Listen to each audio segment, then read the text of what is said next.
பெண்கள் தனியாக விமான பயணம் செய்யலாமா? எனது தாய் இந்தியாவில் இருக்கிறார்கள். ஒன்று அவர்கள் தனியாக பயணம் செய்ய வேண்டும், இல்லை என்றால் என் மனைவி போய் கூட்டிக்கிட்டு வர வேண்டும். ஏனென்றால் பெண் துணை வசதியாக இருக்கும்.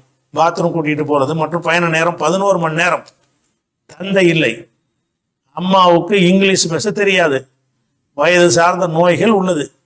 கணவனும் மனைவியும் சேர்ந்து கூட்டிகிட்டு வரலாம்னா விமான டிக்கெட் விலை அதிகம்.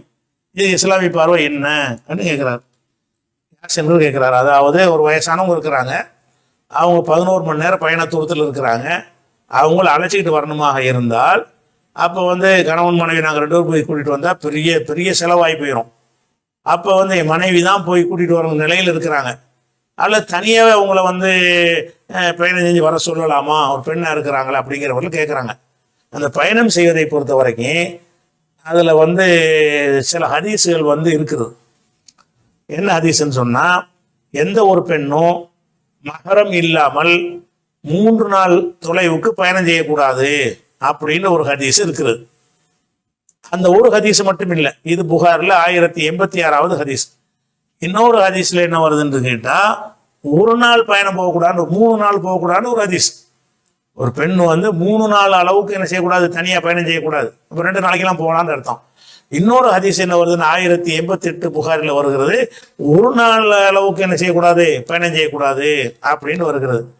இன்னொரு ஹதீஸில் 1197 என்ன வருதுன்னு கேட்டால், 2 நாளுக்கு லாத்துசாஃபில் போகிறது யௌமைனி, 2 நாள் பயணிக்கக்கூடாது. அதாவது பெண்கள் 3 நாட்கள் தனியாக பயணம் செய்யக்கூடாது மகரம் இல்லாமல். 1 பெண்கள் 2 நாட்கள் மகரம் இல்லாமல் பயணம் செய்யக்கூடாது. 2 பெண்கள் 1 நாளுங்கிறது பயணத்தை மகரம் இல்லாமல் பயணிக்கக்கூடாது. அப்படி 3 கருத்து என்ன செய்யறது ஹதீஸில் வருகிறது. அப்போ 3 கருத்து வரும்போது 1 நாள் எடுத்துக்கொள்வதா 2 நாள் எடுத்துக்கொள்வதா அப்படின்லாம் பார்க்குறோம். இதில் என்னன்னு கேட்டால் 3 முரண்பாடாக வர்றதுனால அது சரின்னா இது 2 தப்பாக போயிடும், இது சரின்னா அது 2 தப்பாக போயிடும், நடுவில் உள்ளது சரின்னு சொன்னால் அங்கிட்ட உள்ள இங்கிட்ட உள்ள தப்பாக போயிடும். அப்போ முரண்பாடாக இருக்கிறதுனால ஏதோ ஒன்று தான் ரசூலுல்லாஹ் சொல்லியிருப்பாங்கன்னு எடுத்துக்கொள்ளணும். எதுன்னு கண்டுபிடிக்க முடியலன்னு சொன்னால் இதை தூக்கி தனியாக வச்சிருங்க பயணம் செய்கிறதுக்குன்னு சொல்கிறது. இந்த பயணத்துடைய முக்கியமான ஒரு விஷயம் என்னன்னு கேட்டால், பயமற்று இருக்கிறாங்களான்னு தான் பார்க்கணும். பயணம்ங்கிறது அந்த காலத்தில் ஒரு பெண்ணு பயணம் செஞ்சு போகிறதா இருந்தால், ஒரு கிராமத்திலேருந்து இன்னொரு கிராமத்துக்கு போகிறதா இருந்தால் காட்டு வழி பாதையில் வரணும், யாருமே இருக்க மாட்டாங்க. எவனா ஒருத்தன் பார்த்துட்டான்னு சொன்னால், தப்பாக நடந்தான்னு சொன்னால் அவங்ககிட்ட இருந்து அவங்களுக்கு தப்பிக்கிறது அவ்வளோ லேசான விஷயமா இருக்காது. அப்படியான ஒரு காலகட்டம் ஒரு கட்டம் இருந்துச்சு. பிறகு நெஞ்சு காலம் மாறி போய் எல்லாமே சேஃப்டியாக போச்சு. எல்லா பிரயாணங்களும் என்னவாயிருச்சு, பயனுள்ளதாக மாறிவிட்டது, பயமற்றதாக மாறிடுச்சு. அப்படி இருக்கும் என்று சொன்னால் இந்த 3 நாள் 1 நாள் எது 3 நாள் எதுக்கு சொன்னாங்க?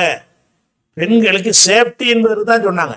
தனியாக 1 நாள் போகக்கூடாது 2 நாள் போகக்கூடாதுன்னா சொன்னேன்னு கேட்டால் உங்களுக்கு பாதுகாப்பு இருக்காது. ஆம்பளைங்க பல விதமாக இருப்பாங்க, உங்களுக்கு ஒரு பாதுகாப்பு இருக்காது என்பதற்கு தான் ரசூலுல்லாஹ் அதை சொன்னாங்க. அதே மாதிரி என்ன செய்கிறாங்கன்னு கேட்டால்,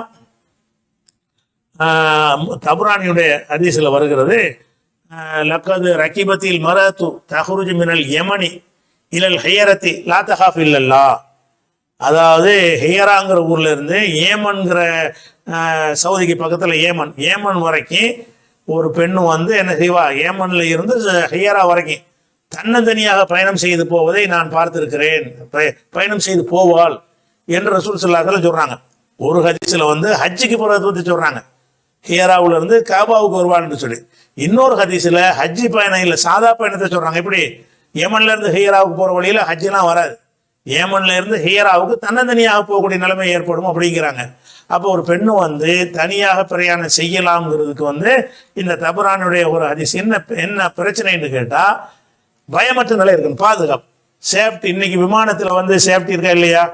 நீங்கள் ஏர்போர்ட்டுக்கு போனீங்க என்று சொன்னால் நீங்கள் அந்த ப்ரொசீஜர் பண்ணலாம் வச்சுருந்தீங்கன்னா அவங்களோட பெரிய கூட்டமாக இருப்பாங்க, உங்களுக்கு இருக்கிற ஆளுக்கு ஹெல்ப் பண்ணுவாங்க, வண்டியில் ஏற்றிடுவாங்க, ஏற்றி விடுறதுக்கு அவங்களே சேஃப்டியாக கொண்டு இறக்குவாங்க.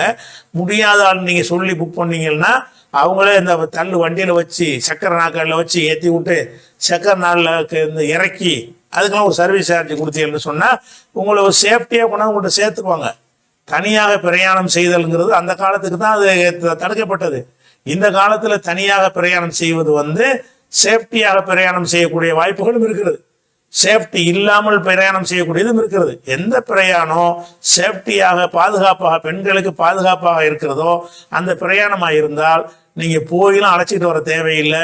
நீங்க உங்களுடைய ஏஜ் வயசையெல்லாம் சொல்லி அவங்க இயலாதவங்களா இருக்கிறாங்க அப்படின்னா அவனே அதுக்குரிய நர்ஸ் எல்லாம் போட்டு அதுக்குரிய அந்தக்குள்ள வண்டி இந்த வீல் சேர் இருக்குல்ல அந்த வீல் சேரில் உட்கார வச்சு கொண்டு வந்து இறக்கி ஏர்போர்ட்டு வெளியே கொண்டாந்து உங்கள்கிட்ட ஒப்படைச்சிடுற அளவுக்குலாம் நவீன காலத்தில் அந்த விமான நிறுவனங்கள் அம்புட்டு சர்வீஸுகளும் இருக்குது. அதனால் நீங்கள் போகாமல் என்ன செய்ய முடியாது, செய்ய முடியும். பாதுகாப்பு தான் பிரச்சனை, பாதுகாப்பு பஞ்சாயத்து இல்லை அப்படிங்கிற ஒரு விஷயம் இருக்குது, பார்த்துக்கணும். அடுத்ததாக